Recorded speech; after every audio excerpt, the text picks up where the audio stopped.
High, আপনি যদি music producer হয়ে থাকেন এবং আপনি যদি চান আপনার প্রোডাকশন ক্যারিয়ার লেভেল আপ হোক, then you have click the right video. এই ভিডিওতে আমি আলোচনা করব musical notes, musical key, musical scale এবং অক্টেভ সম্পর্কে। সো আজকের ভিডিও অনেক ইনফরমেটিভ হতে চলছে। চলুন কথা না বাড়িয়ে আমরা ভিডিও শুরু করি। চলুন জেনে নেই নোট কাকে বলে। সো আমরা ছোটবেলায় সবাই ইংরেজি লেটার শিখেছি, তাই না? ইংলিশে 26টি অ্যালফাবেট আছে, তেমনি মিউজিকের ক্ষেত্রেও অ্যালফাবেট থাকে যাকে আমরা নোট বলি। মিউজিকের ক্ষেত্রে অ্যালফাবেট বা নোট হচ্ছে 12টি। সেগুলো হলো C, C sharp, D, D sharp, E, F, F sharp, G, G sharp, A sharp and B. এর মধ্যে 7টি হলো ন্যাচারাল নোটস, আর বাকি 5টি হচ্ছে সেই নোটগুলোর শার্প। আমরা বিষয়টি এমনভাবে চিন্তা করতে পারি যে ইংলিশে ভাওয়েল আছে 5টি, সেটি হচ্ছে A, E, I, O, U.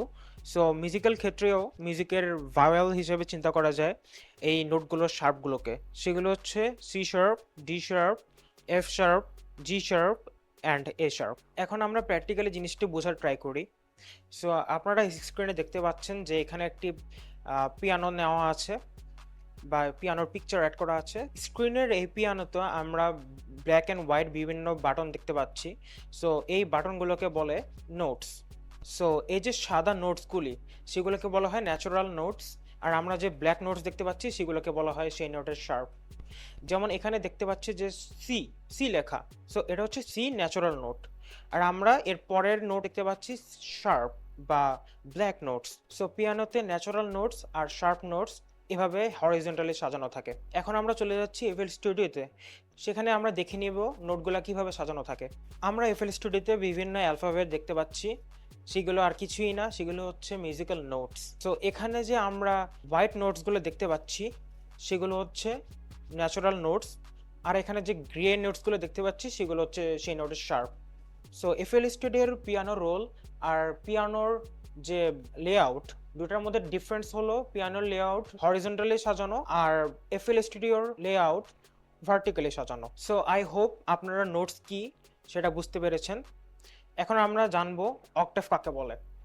So আমরা এফএল স্টুডিওর ইন্টারফেসে অনেকগুলো নোট দেখতে পাচ্ছি, ইভেন আমরা পিয়ানোতেও দেখতে পাই যে অনেকগুলো নোট। কিন্তু আমি তো বলেছিলাম যে নোট মাত্র 12টি, তাহলে আমার কথা কি ভুল? একদমই না। আমরা এখানে দেখতে পাচ্ছি সি, ডি, ই, এফ, জি, এ, বি, আবার সি।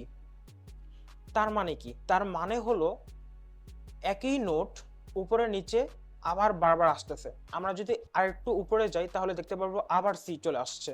সো এটা দ্বারা কি বোঝায়? এটা দ্বারা বোঝায় হলো নোটগুলি সেম, নোটগুলির নামও সেম, সবকিছুই সেম, কিন্তু তাদের অক্টেভ ডিফারেন্ট।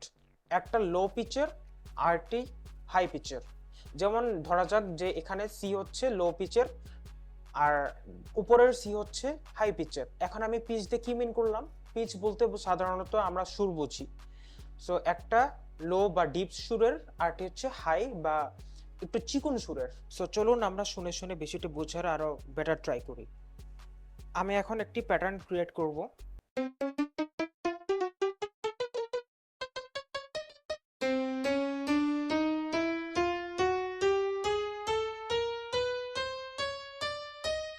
সো আপনারা দেখতে পেলেন আমি যত উপরে যাচ্ছি শব্দ বা সুরটি তত চিকন হচ্ছে আর ন্যারো শোনাচ্ছে। এখন আমি আপনাদের বলবো শুধু সি নোটটিকে ফোকাস করতে।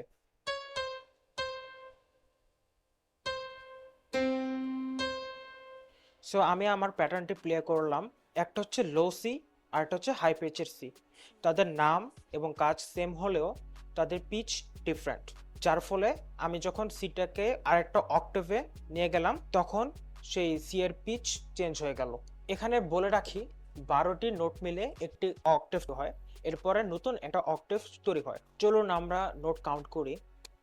সি 1 2 3 4 5 6 7 8 9 10 11 12 আবার সি। সো আমরা সহজে বুঝতে পারলাম যে 12টি নোট মিলে একটি অক্টেভ তৈরি হয়, এরপর নতুন একটি অক্টেভ শুরু হয়। চলুন আমরা এখন জেনে নিই স্কেল সম্পর্কে। সো আমি একটা কি নিয়ে নিচ্ছি, সেটা হচ্ছে সি মেজর।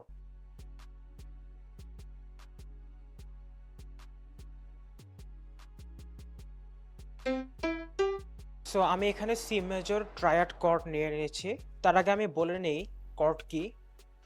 তিন বা তিনের অধিক নোট যখন একসাথে প্লে করা হয় তাকে বলা হয় কর্ড। এখানে যেগুলো হোয়াইট কিসগুলো দেখতে পাচ্ছেন সেগুলো হচ্ছে সি মেজর স্কেলের অন্তর্গত নোটগুলো। সাপোজ ধরে নেই আমি সি মেজর কর্ডের ফিফথ নোটকে অথবা যে জি নোট দেখতে পাচ্ছেন সেই জি নোটকে আমি এক সেমিটোন উপরে তুলে নিলাম। সি কর্ডটি ইনস্ট্যান্টলি অড লাগা আর উইয়ার্ড লাগা শুরু করলো। এটা কেন হলো? কারণ আমরা যে জি শার্প দেখতে পাচ্ছি সেটি সি মেজর স্কেলের বাইরে। সো স্কেলের বাইরে হওয়ায় কর্ডটা উইয়ার্ড শোনালো। সো আমরা এই ডেফিনেশনে আসতে পারি যে স্কেল হলো মানুষের তৈরি করা কিছু নোটস যেগুলো আরপিচেট করলে বা একসাথে বাজালে বা কর্ড তৈরি করলে সেগুলো অলওয়েজ ভালো শোনাবে। আমরা যদি নির্দিষ্ট স্কেলে বাইরে চলে যাই তাহলে মিউজিকটা ভালো শোনাবে না আর মিউজিকটা উইয়ার্ড লাগা শুরু করবে। কিন্তু কিছু কিছু ক্ষেত্রে যেমন আর&বি তৈরি করার সময় আমরা ইচ্ছাকৃতভাবে নোটগুলোকে স্কেলের বাইরে নিয়ে যাই, যার ফলে একটা টেনশন ক্রিয়েট হয় এবং সেটা শুনতে ভালো লাগে, কিন্তু এটা সবসময় না। সেটা একটু অ্যাডভান্স লেভেলের টপিক যেটা আমি পরবর্তীতে আলোচনা করব। আপাতত আমরা ট্রাই করব স্কেলের ভেতরেই থাকতে, স্কেলের বাইরে যেতে না।